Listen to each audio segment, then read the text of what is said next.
चलिए शुरू करते हैं प्रश्नावली 5.1। देखिए इसका पहला प्रश्न दिया हुआ है और बोल क्या रहा है कि निम्नलिखित स्थितियों में से किन स्थितियों में संबंध संख्याओं की सूची समांतर श्रेणी में है और क्यों। अर्थात जो हमें इसके प्रश्न दिए हुए हैं इसमें बतलाना है कि वो हमारा समांतर श्रेणी यानी एपी में है या नहीं है, और अगर हैं तो क्यों है। देखिए यदि आपने मेरा बेसिक पार्ट नहीं देखा है तो जाकर अभी देख लें, जब ही आपको ये वीडियो बहुत अच्छी तरीके से समझ में आएगी। वैसे मैं इस वीडियो में सारे रूल्स बता के चलूँगा, लेकिन फिर भी यदि आपने पहली वीडियो देख ली तो मेरा मानना है कि आप इस एक्सरसाइज के या आने वाली एक्सरसाइज के लगभग आधे सवाल बिना किसी प्रॉब्लम के सॉल्व कर सकते हैं। ठीक है। और सबसे पहली बात, यदि आपने अभी चैनल को सब्सक्राइब नहीं किया है तो चैनल को तुरंत सब्सक्राइब कर लीजिए, साथ में बेल के आइकन को दबा दीजिए और वीडियो को भी लाइक कर दीजिए। जी हाँ, तो देखिए पहला सवाल करते हैं। ये कह रहा है कि प्रत्येक किलोमीटर के बाद, देखिए ध्यान से समझिए कहना क्या चाह रहा है कि प्रत्येक किलोमीटर के बाद टैक्सी का किराया, जबकि प्रथम किलोमीटर के लिए किराया कितना है, 15 रुपये है। तो ध्यान से समझिए। देखिए मैंने माना उन्होंने रखा प्रथम जो दे रखा है वो कितना दे रखा है, जो किराया है प्रथम किराया हमारा जो है वो 15 रुपये दे रखा है। हमने माना कितना है, 15 रुपये है। यानी प्रत्येक किलोमीटर के बाद टैक्सी का किराया, जबकि प्रथम का किराया 15 रुपये है। यानी कि जो पहला प्रथम किलोमीटर जो फर्स्ट हमारा 1 किलोमीटर चलेगा उसका किराया कितना है, 15 रुपये है, फिक्स है हमारा उसका चार्ज। और प्रत्येक अतिरिक्त किलोमीटर के लिए किराया कितना, 8 रुपये है। यानी कि इसके बाद जो किराया होगा पहले के लिए तो 15 रुपये ही होगा, और उसके बाद यदि वो 1 किलोमीटर के बाद 2 किलोमीटर जाता है तो क्या होगा, फर्स्ट तो हमारा 15 रुपये हो गया, दूसरे में कितना हो जाएगा, 15 + 8, यानी कि दूसरे किलोमीटर के पैसे देने पड़ेंगे वो प्लस में 8 रुपये देने पड़ेंगे। यानी कि पहले मेरा मीन्स है, यदि हम अगर पहले हम क्या करते हैं 1 किलोमीटर चलते हैं तो 15 रुपये देने पड़ेंगे, और यदि हम 1 की जगह 2 किलोमीटर चले तो हमें 15 तो देने ही देने 1 किलोमीटर के, प्लस जो अगला किलोमीटर है वो कितने देने हैं, उसके 8 देने हैं। ठीक। फिर उसी तरीके से प्रत्येक अतिरिक्त किलोमीटर के लिए किराया कितना है, 8 रुपये है। यानी हर बार किराया 8 रुपये बढ़ता जाएगा। यानी कि अगर हम 3 किलोमीटर चले तो मीन्स कितना है, ये तो हमें देना ही देना है, और प्लस 8 और बढ़ गया। इसी तरीके से हमारा क्या है, प्रत्येक बार 8 बढ़ते जा रहा है। तो हमारा मतलब क्या हुआ, यदि मैं बात करूं तो कितना, ये 15 रुपये हो गया। ठीक है। और यदि मैं इसको ऐड कर दूं 15 8 हमारा 23 हो जाएगा। इसी तरीके से इसको ऐड कर दूं तो 31, और इसी तरीके से इसको अगर ऐड करता हूं तो आगे जाके 39। यानी हमारी एक सीरीज बनती चली जाएगी। अर्थात मैंने बताया था आपको एक फॉर्मूला कि हमारे पास क्या होता है, जब भी इनका क्या अंतर समान आएगा, मीन्स देखिए a बराबर तो हमारा 15 है, ये तो हमारा फिक्स होगा, फर्स्ट हमारा हो गया।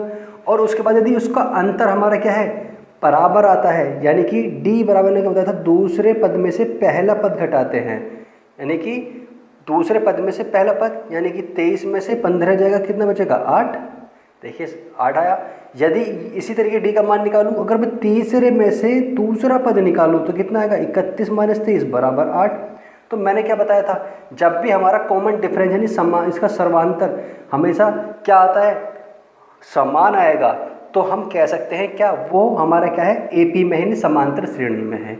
तो वही चीज़ हमें देखनी थी।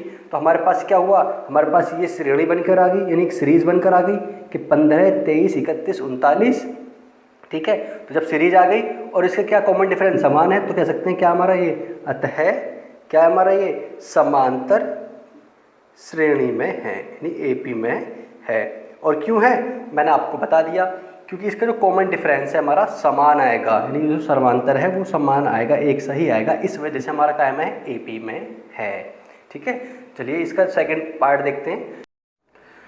देखिए इसका सेकंड देखते हैं क्या बोल रहा है, किसी बेलन यानी सिलेंडर में उपस्थित हवा की मात्रा, जबकि वायु निकालने वाला पंप प्रत्येक बार बेलन की शेष हवा का, यानी प्रत्येक बार जो हवा बची है उसका शेष हवा का 1/4 भार, यानी जो भाग है 1/4 भाग बाहर निकाल देता है। तो वही कि वो एपी में है या नहीं है। तो देखिए ध्यान से समझ लीजिए, मैंने मान लिया लेट कि जो हवा है हमारी जो हवा की जो कुल मात्रा है, जो वायु है, जो एयर है हमारी की कुल मात्रा मैंने मान ली बराबर x मान ली। ठीक है, फर्स्ट मैंने क्या मान ली, x मान ली। अब क्या कह रहा है, वो हवा का क्या करती है, सेकंड यानी उसका 1/4 भाग शेष हवा का है, मैंने ना जो हवा है उसका, उस हवा को जो x बची है उसका कितना 1/4 बाहर भाग निकालती है। तो हमारे पास कितना आ गया है, अगर बात करूं तो कितना बन गया हमारा, ये देखिए यहाँ पर ये x माइनस x/4 अर्थात कह सकता हूँ कि 3x/4, एलसीएम लेने के बाद ये 1 मान लेंगे, एलसीएम 4 आ जाएगा तो 3x/4 बचा। तो हमारे पास फर्स्ट तो ये आ गया, सेकंड हमारे पास ये आ गई। फिर अगर इससे मैं आगे निकालता हूँ, यानी प्रत्येक बार निकाल रही है, तो अर्थात किसका, जो हमारी वायु बची है वो कौन सी बची है, वो 3x/4 बची है ना। अब उस हवा का क्या करती है हमारा, उसी हवा का यानी 3/x का कितना 1/4 चौथाई भाग बात कर रहा है ना, कि शेष हवा का, तो हवा तो हमारे पास ये बची थी, उसी हवा का कितना 1/4 निकाल देती है। तो इस तरीके से हमारा क्या बना, 3x/4 माइनस 3x, नीचे हमारा 4 चौक 16 आ जाएगा। और यदि मैं इसका एलसीएम लूँ तो एलसीएम लेने में हमारा यहाँ से 16 आ जाएगा, तो ये कितना बनेगा हमारे पास में 4 चौक 16 यानी 4 तिया 12x माइनस 3x बराबर बचा हमारा 9x/16। तो ये हमारे पास तीसरा टर्म्स आ गया। यानी कि कह सकता हूँ मैं कि मेरे पास एक श्रेणी यानी सीरीज बनती जा रही है। क्या बनती जा रही है, पहला हमारा क्या था x था, फिर इसका 1/4 भाग निकल कर 3x/4 बचा, फिर इसका 1/4 भाग निकल कर 9x/16 बचा। तो इसी तरीके से हमारा क्या एक सीरीज बन गई। अब क्या वो एपी में है या नहीं है, तो क्या करेंगे इसके लिए हम, मैंने क्या बताया था इसका सरमांतरी डी निकाल कर देखते हैं। तो मैंने माना पहला डी मान लेता हूँ D1 कि A2 में से A1 निकाल कर देखता हूँ क्या आता है। तो क्या करूँगा मैं 3x में से 3x/4 में से x निकाल देता हूँ, तो क्या करूँगा 4 एलसीएम आ जाएगा, ऊपर 4 माइनस के x/4 बचा। तो ये हमारे पास D का मान आया। ठीक है, D2 मान लीजिए इसको, यानी कि क्या, अब क्या निकाल देता हूँ कि तीसरे पद में से दूसरा पद, यदि ये मान हमारा समान आता है तो हमारा एपी में है, यदि नहीं आता है तो एपी में नहीं है। तो मैंने क्या बताया था बेसिक में, यदि उनका डी प्रत्येक पद के लिए कोई सा भी पद हो, यानी आपने वाले पद से पहले वाले पद में से अगर निकालते हैं तो अगर ये समान आता है मान तो हमारा एपी में है, नहीं आता है तो समान एपी में नहीं है। तो निकाल दीजिए यहाँ से, तो 9x/16 क्या निकाल देंगे 3x/4। तो जब मैं इसका एलसीएम लूँगा कितना है हमारे पास में 16 आ जाएगा। ठीक है, और जब मैं एलसीएम लेके 16 निकालूंगा तो यहाँ पर कितना हो जाएगा हमारे पास, तो 9x और माइनस कितना 12x, तो कितना है हमारा 3x/16। तो क्या हुआ देखिए, ये समान आ रहे, हमारे समान नहीं आ रही, हम कह सकते हैं अर्थात या कह सकते हैं कि D1 बराबर नहीं है D2 के, और जब बराबर नहीं है तो कह सकते हैं हम अर्थात क्या एपी में नहीं है। It is clear. ठीक है, अगला देखते हैं इसी तरीके से। तो देखिए इसका थर्ड प्रश्न देखिए, यहाँ पर यह रखा है कि प्रत्येक मीटर की खुदाई के बाद कुआं खोदने में आई लागत, जबकि प्रथम मीटर खुदाई की लागत 150 रुपये है। यानी जो फर्स्ट है हमारी, मैंने मान लिया जब प्रथम हमने A1 मान लिया, कितनी हमारे पास में 150 रुपये है, ये तो हमारी फर्स्ट रहेगी, इतनी रहेगी। और बाद में प्रत्येक मीटर खुदाई कितनी है 50 बढ़ जाती है, यानी कि पहली खुदाई में तो 150 रुपये है, तो दूसरी में कितनी हो जाएगी, यानी एक हमारी और बढ़ गई, 150 में कितनी जुड़ जाएगी 50 जुड़ जाएगी, तो कितना हो जाएगा हमारे पास 200 हो जाएगा। फिर इसी तरीके से अगली में क्या होगा, अगर तीसरा मीटर खोदते हैं तो 200 में फिर 50 बढ़ जाएगा, तो क्या हुआ हमारे पास में कितना 250 हो जाएगा। यानी हर बार हमारा क्या बन रहा है 50 बढ़ता जा रहा है। यानी श्रेणी क्या बननी है हमारे पास कि पहले 150 थी, फिर 200, फिर 250, यदि बात करूँ के लिए हमारा 300 आएगा। इसी तरीके से हमारी एक श्रेणी बनती जा रही है। अब देखते हैं कि डी का मान इसके लिए समान आता है नहीं आता। यदि डी का मान समान आता है तो एपी में है, और डी का मान समान नहीं आता तो एपी में नहीं है। तो देखिए यहाँ पर कि D1 बराबर करता हूँ कि A2 माइनस A1, देखिए 200 में से कितना जाएगा 150, 50। D2 मान लीजिए इसको, A3 में से A2 यानी कि तीसरे पद में से दूसरा पद घटा देते हैं, तो 250 माइनस 200 कितना है 50। तो क्या हुआ हमारे पास में कि D1 बराबर है D2 के।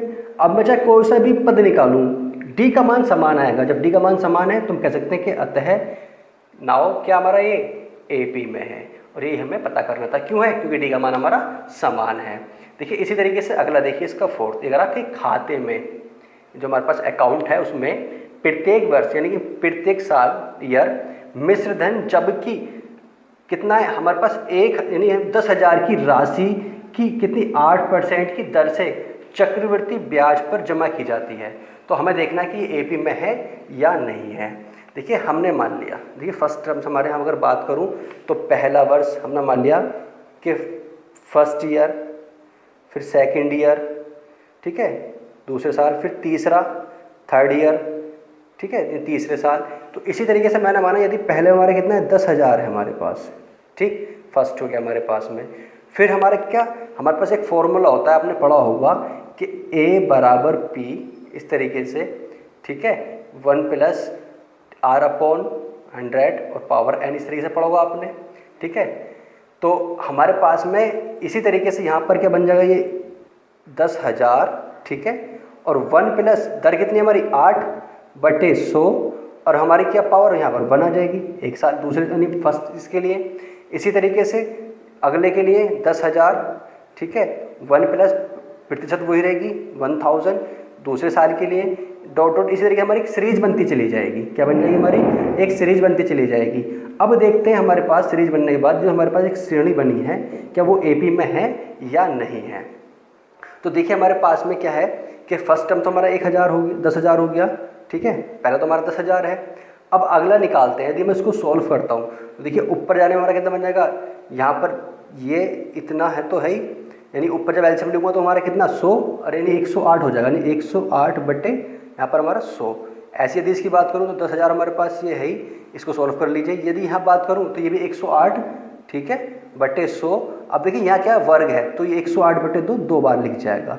तो देखिए सॉल्व कर लीजिए, 2 जीरो जो 2 जीरो खत्म, देखिए इस जीरो से 2 और इस वाले से ये 2 खत्म।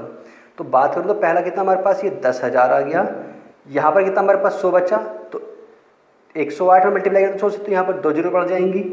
इसी तरीके से यहाँ पर चारों खत्म है, तो 108 का 108 की अगर मल्टीप्लाई करते हैं तो ये हमारे पास आएगा पूरा निकल के कि 11,664। तो इस तरीके से हमारी क्या एक सीरीज बनकर आ गई। अब देखिएगा यदि डी का मान यदि हमारा समान आता है तो क्या करेंगे, D1 मान लिया मैंने, तो A2 माइनस A1, तो हमारे पास कितना है, ठीक है, A2 कितना 10,800 में से 10,000 निकाल देते हैं, ठीक है, तो कितना हमारे पास निकल के ये 800 आया हमारे पास में, कितना आ गया 800, क्योंकि हमारे पास कितना ये 10,800 है, ये 10,000 है, दूसरे में से पहले गया तो हमारा 800 बचेगा। ऐसे D2 मान लेते हैं कि 11,664 में से क्या कर देते हैं हम 10,800 निकाल देते हैं, तो हमारे पास ये आएगा लगभग 864। तो देखो हमारे पास कितना ये 800 है, ये कितना 864, तो हमारा समान है नहीं है, तो कह देंगे कि हमारे पास ये AP में नहीं है। तो इस तरीके से बहुत सिंपल सवाल थे ये, मैंने बता दिए। देखिए आने वाले इसके अगले वाले और भी सिंपल हैं, तो ध्यान से देखते रहिए उन्हें कैसे करना है। आपने यदि बेसिक पार्ट मेरा देख रखा है तो आपके लिए बहुत ही सिंपल है, आप आसानी से कर देंगे। ये कह रहा है कि समांतर श्रेणी की प्रथम 4 पद लिखिए, जबकि प्रथम पद A और सर्वांतर D निम्नलिखित है। यानी पहला पद तो A दे रखा, A बराबर और D का मान, तो हमें प्रथम 4 पद निकालने हैं। तो मैंने आपको एक रूल्स इन श्रेणी बताई थी, क्या बताया था, A plus D, A plus 2D, A plus 3D। देखिए मैं इसको 2 तरीके से बताऊंगा आपको निकाल के, दोनों ध्यान से समझ लीजिए। ये फॉर्मूला मैंने आपको लिखवाया था, नहीं है तो याद कर लें, और इसको उठा के इस वैल्यू में रखते हैं। तो देखिए A का मान कितना हमारे पास 10, यदि यहाँ बात करूँ A का मान कितना 10 और D का मान कितना, ये भी 10। फिर ऐसे हमारा A का मान 10 प्लस 2 गुणा D का मान 10। ऐसे यहाँ पर A प्लस A का मान 10 है और D का मान कितना है हमारा ये भी 10। तो इस तरीके हमारी एक सीरीज बनती चली गई। तो देखिए यहाँ पर कितना 10 आ गया, 10 और 10 ये 20 हो गया। देखिए 10 दूनी 20 और 10 30, यहाँ पर 10 या 30 और कितना हमारा 10 कितना 40, अगला हमारा 50, ऐसे हमारा 60। क्या हमारे पास एक सीरीज बनती चली आ गई। तो हमारे पास क्या हुआ कि हमसे कह रहा श्रेणी की प्रथम 4 पद की बात कर रहा, तो हमें कौन सा निकालना है, पहला, दूसरा, तीसरा, चौथा, ठीक है, 4 पद हमारे पास हो गए। और यदि हमारा 4 पद इन लगाता तो हमारा 10 पहला पद है, तो पहला, दूसरा, तीसरा और ये हमारे 50 तक चौथा। तो इस तरीके से हम पद निकाल सकते हैं 4। अब देखिए ये तो फॉर्मूले से हो गया। एक बात मैंने क्या बताई थी, जब भी आपको पद निकालना है तो क्या करेंगे, दूसरा स्टेप देख लीजिए कैसे कर सकते हैं। देखिए मगर ये पहला पद हमें पता है तो फर्स्ट टर्म्स हो गया, हमने A1 मान लिया, ठीक है। और मैंने बताया था यदि हमें A2 निकालना है तो मैंने क्या बताया था, A2 में क्या करेंगे, D का मान जोड़ देंगे। अगर हमें यदि मालूम होता है तो कितना हमारे पास में 20 आ जाएगा। जब हमारे पास A2 आ गया तो अगर A3 निकालते हैं तो क्या बताया था मैंने, इस वाले में जो आया है उसमें क्या करेंगे, फिर D का मान जोड़ देंगे तो कितना हमारे पास में तीसरा पद आ जाएगा, कितना 30 आ गया। इसी तरीके से अगर हमें A4 निकालना है तो क्या करेंगे हम, देखिए हमारे पास ये तीसरा 30 है, उस फिर D का मान जोड़ दो, कितना है हमारे पास 40 आ जाएगा। फिर अगर हमें एक और पद निकालना है यदि हमें, तो क्या करेंगे यहाँ से कि A5 बराबर कितना 40 + 10 बराबर कितना 50। तो हमारे पास क्या हुआ, देखिए वही सीरीज बनकर आ गई 10 20 30 40 50। तो पहला पद हमारे पास 10, तो कह सकते हैं हमारे पास जो हमारी सीरीज है कितना 10 20, यहाँ से 30, यहाँ से 40 और यहाँ से 50। तो इस तरीके हम क्या करते हैं, इसकी वैल्यू हम निकाल सकते हैं। देखिए इस तरीके से हमने इसका फर्स्ट तो निकाल लिया। देखिए बाकी इसमें से मैं आपको इसका 5 और करा के दिखा देता हूँ। आपके बाकी जो है ये तीनों खुद निकाल कर देखना, कोई दिक्कत हो तो मुझसे नीचे कमेंट कर देना, मैं उसमें आपकी जो भी है आंसर आपको हेल्प सॉल्व कर भेज दूंगा, ठीक है। तो यहाँ पर देखिए 5 क्वेश्चन इसी तरीके से हम कर सकते हैं आसानी से। क्या A बराबर दे रखा है माइनस है कितना 1.25 और D बराबर हमारा दे रखा है। तो अब मैंने जो बताया कोई समय पे रख दीजिए, बात एक ही है। देखिए यदि मैंने A1 से निकालता हूँ तो हमारा A1 कितना, पहला टर्म्स तो हमारे पास कितना है माइनस का 1.25, ठीक है। हर बार D तोड़ दीजिए इस वाले पद में। तो अगर A2 निकालूंगा, अगर वो माइनस के 1.25 तो है प्लस D की वैल्यू कितना हमारे पास में माइनस के 0.25, ठीक है। अब देखिए मैं अगर इसमें ऐड करता हूँ तो माइनस के 125 तो है ही, इस वाले माइनस से प्लस वाला ये भी माइनस, तो 0.25 हो गया। तो देखिए यहाँ पर ये भी 25, ये भी पॉइंट के बाद 25, तो कितना माइनस 1.50 बन जाएगा, यानी 25 कितना 50 बन जाएगा। इसी तरीके से अगर हमें A3 निकालना है तो माइनस के कितना है 1.50 प्लस, ठीक है, ऐड क्या करना हमें माइनस का 0.25 ऐड हो जाएगा इसमें। देखिए जब मैं करूँगा तो ये भी माइनस तो माइनस माइनस हो जाएंगे दोनों, माइनस कितना 1.05 माइनस 0.25, तो ऐड करके कितना हमारा माइनस का 1.75। इसी तरीके से यदि बात करो इसमें A4 में तो माइनस का 1.75 माइनस का 0.25 ऐड करने के बाद दिया जाएगा, तो कितना माइनस 2.00। तो इस तरीके से हम क्या पहला दूसरा तीसरा चौथा इसके सारी वैल्यू हम टर्म्स जितने हमसे कहता है पहला दूसरा पद सारा पद हम निकाल देते हैं, ठीक है। बाकी बहुत ही सिंपल है, इस तरीके से निकाल के देखेंगे। देखिए इस तरीके से मैं आपको कराता हूँ यहाँ पर सेकंड सवाल, ठीक है। यहाँ पर सेकंड तो हो चुका है, ठीक है। अब कराते हैं यहाँ पर हम थर्ड सवाल। देखिए थर्ड में बोल क्या रहा है, ये कह रहा है निम्नलिखित में से प्रत्येक समांतर श्रेणी के लिए प्रथम तथा सर्वांतर लिखिए। तो देखिए यहाँ पर बहुत ही सिंपल है, मैं सारे बेसिक में बता चुका हूँ। प्रथम पद क्या होता है, जो सबसे पहले टर्म्स दिया हो, तो प्रथम पद बराबर कितना है 3। सर्वांतर D की बात कर रहा है, तो मैंने क्या बताया था D बराबर कितना कि दूसरे पद में से पहला पद निकाल देंगे D आ जाएगा। तो देखिए D बराबर, तो यहाँ क्या दूसरा पद हमारे पास में 1 माइनस पहला पद क्या हमारे पास 3, तो कितना है माइनस का 2, बस यही आंसर है। तो कह सकते हैं कि A बराबर कितना है 3 और D बराबर कितना माइनस के 2। तो ये हमारा प्रथम पद और ये हमारा सर्वांतर, ये हमारा हो गया आंसर। ठीक है, इसी तरीके से इसका देखते हैं यहाँ पर कौन सा है हमारे पास में, ये A बराबर कितना है माइनस का 5 और D की बात करूँ तो कितना माइनस का 1 है और माइनस ये वाला -5 आ जाएगा। तो क्या होगा हमारे पास में, ये माइनस तो है ही, इस वाले माइनस से हमारा +5, तो कितना हमारा 4 आ गया, ये हमारा D का मान आ गया। तो ये D का मान है, इट इज़ क्लियर। अब देखिए अगला देख लीजिए इसी तरीके से, A बराबर 1/3, D का मान निकालूंगा दूसरे पद में से माइनस पहला पद, तो एलसीएम ले लीजिए कितना है 3 आ जाएगा। तो 5 में से 1 जाएगा कितना 4/3, ये हमारा D का मान आ गया। इसी तरीके से यदि इसकी बात करूं, यहाँ पर कितना हमारे पास में, ये A बराबर 0.6, ठीक है, D का मान निकालना तो 1.7 में माइनस 0.6, तो कितना बचेगा 0.7 में से 0.6 जाएगा तो 1.1, तो ये हमारा D का मान।